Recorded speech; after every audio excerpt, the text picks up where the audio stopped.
Hello YouTube, welcome to some more historic. I am playing a deck that I'm super excited for, which is Black-White D&T, which stands for Death and Taxes. So, why is it Death and Taxes, you may say? Well, we're kind of like taxing their resources with cards like Thalia, Espersenti, and Death is, I guess we're trying to kill them. I don't really know. But this is playing off of like legacy and modern decks that kind of do like the same thing. We're trying to make it hard for our opponents to interact with us, to cast spells, whatever, while we are establishing a good board state.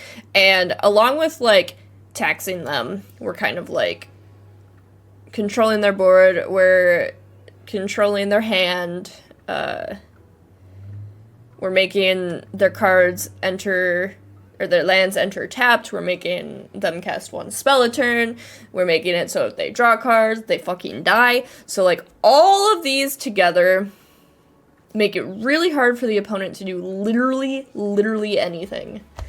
Leona says hi again, YouTube. You can say hi to her again. And yeah, I don't know. I'm super excited for this deck. Obviously, Orcish Bowmaster is what everyone has been talking about in modern, legacy, everything, you name it. Historic too. So I'm really excited to see what this deck does, and I'm gonna take you along with me.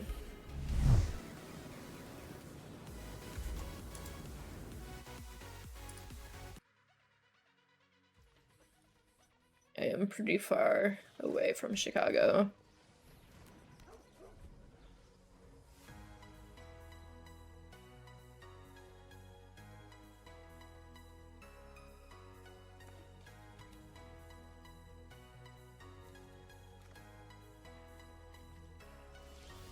I mean, I bought a house. I don't live in Chicago. I bought a fucking house, dude. I could not. I could never afford a fucking house in Chicago. I mean, one day I probably can, but I do like Chicago. If I could afford a townhouse in Lakeview, I would absolutely move to Lakeview. Lakeview is gorgeous.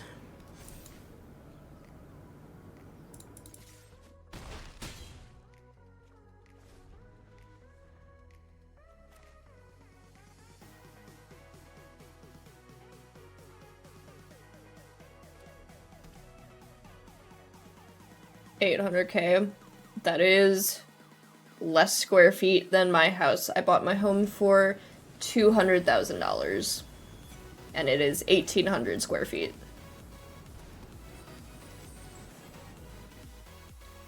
$200K. 3 floors. I turned the basement into my home gym.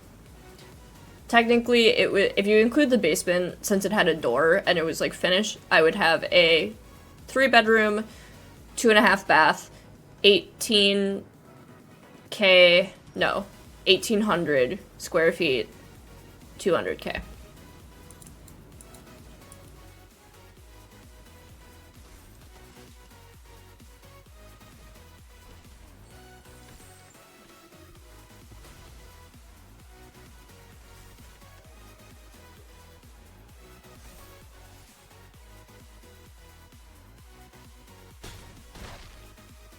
Maybe your neighbor. Yes, they just finished building a luxury apartment complex owned by the same people as my townhouse. Yeah, this is why I like the Midwest, because I could be a homeowner at 25.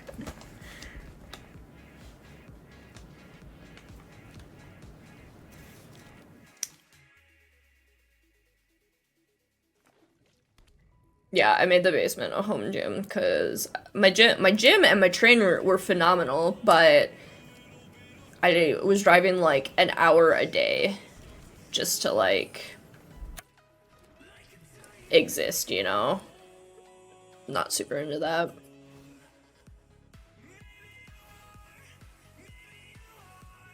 The Midwest is very good for the Great Lakes too. That is like very important to me to be by water.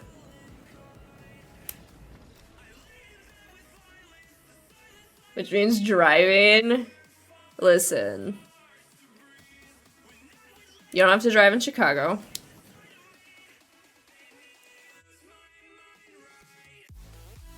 And I could drive.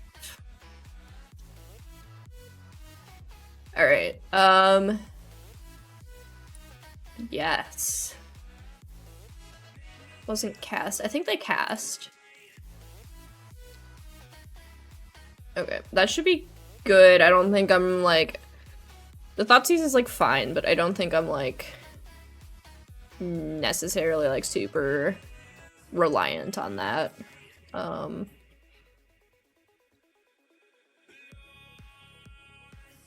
Honestly, I don't think we need to be like super aggro in this matchup, but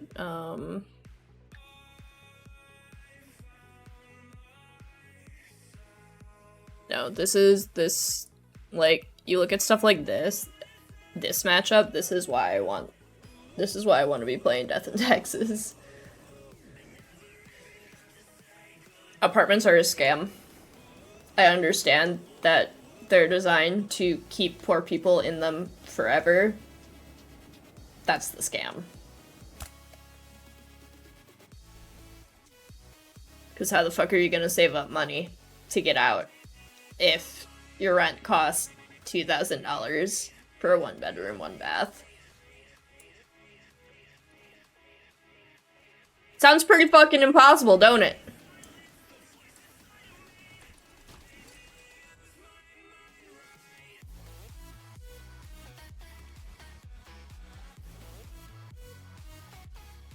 For bedroom, 2-bath in Vancouver for less than $1 million. Your currency is different than ours, but it is still, I would still have to spend about like $800K of my money to get a home in Canada, which is still a lot.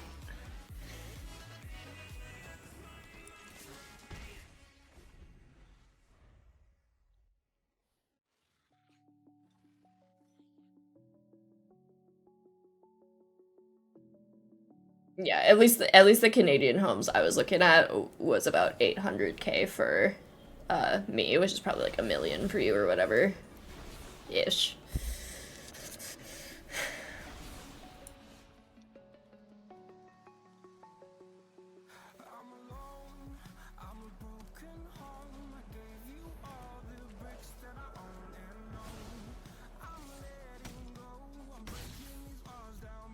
Protection, right. I always forget my my joke's ruined because I can't talk. I always forget my protection. But live with your parents until you're 30. So I was renting in Milwaukee with my friends and my ex, and I was in a very bad situation. I got out of that. And lucky I was only paying $500 a month there since there were 5 of us. Got out of that. My parents let me live with them for a year, which was super fucking kind. Because that meant I got to save up like $50K to put for a down payment on my home.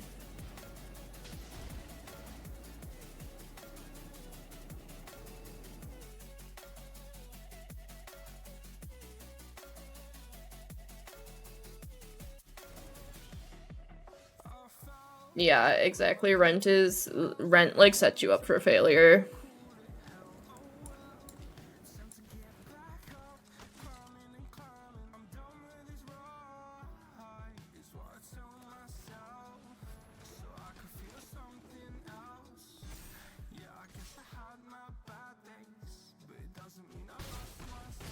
They didn't want to block my 1-3. That's kind of weird.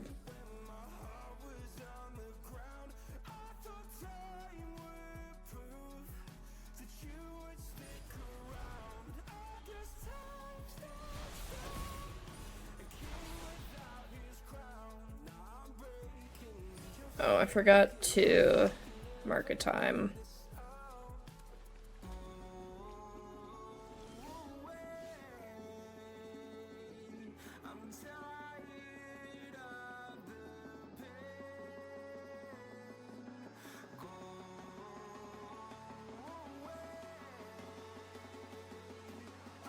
Okay, that ends the game for them for sure.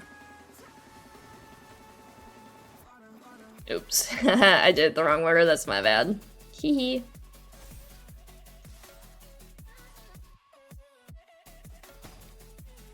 Fuck.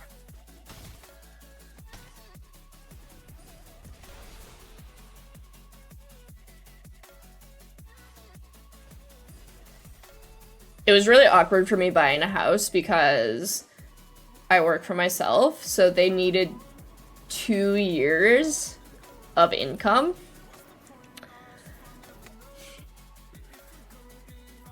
My 2 years of income were like 30K from a little more than that, like 50K. Like 50K from rivals streaming, whatever, into a lot more of that from OnlyFans. So they were looking at my taxes and they're like,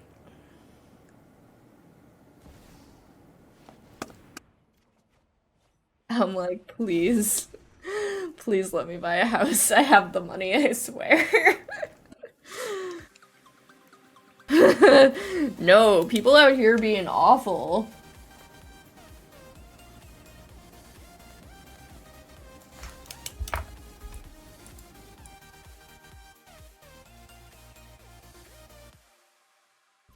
Collective brutality? Probably not in this deck. This deck feels like it really, like, relies on creatures. It has, like, the Thoughtseize, but Thoughtseize is just kind of like a staple at that point.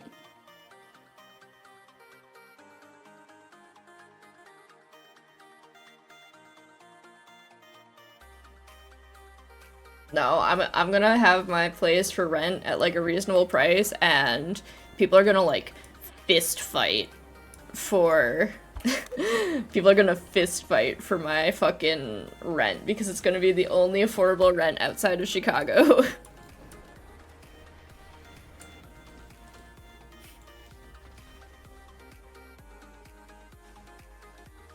Tide Hell's color? Brain Maggot's on here.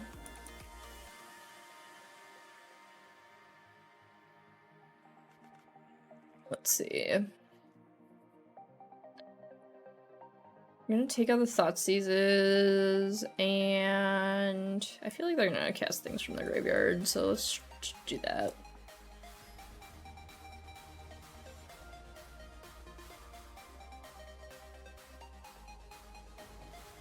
I'm gonna have to get my floors completely replaced though when I move out because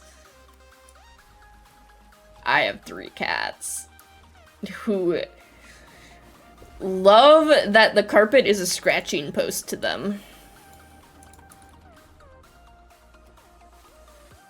Unbelievable.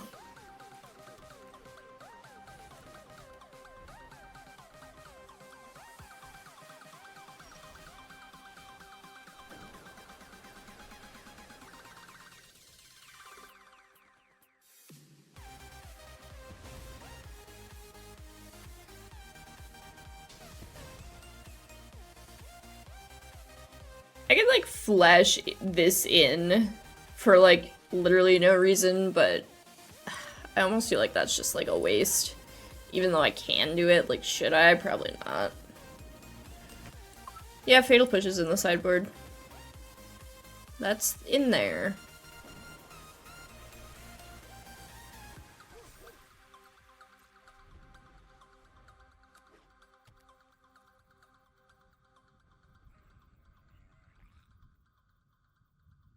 I think the most often I want to sideboard Collective Brutality or like have that exist um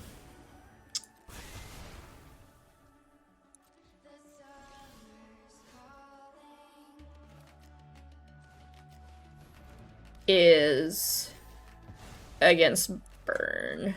Like if Burn is a thing.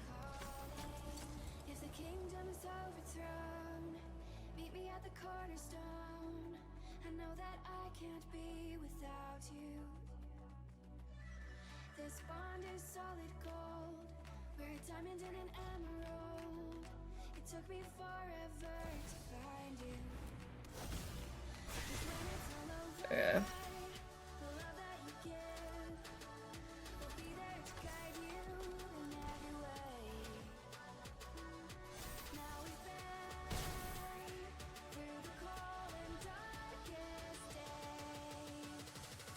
The summer's calling.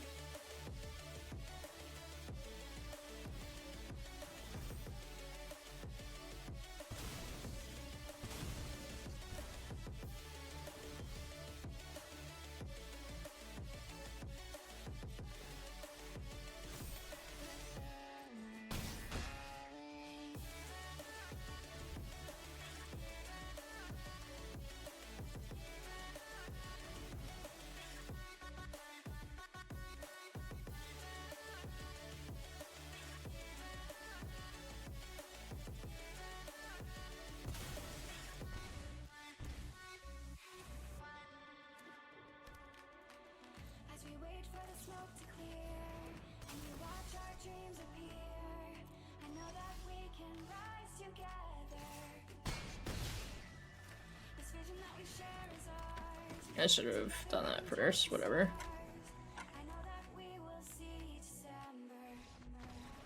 There we go! Alright, let's do a match 4 just because that one was short.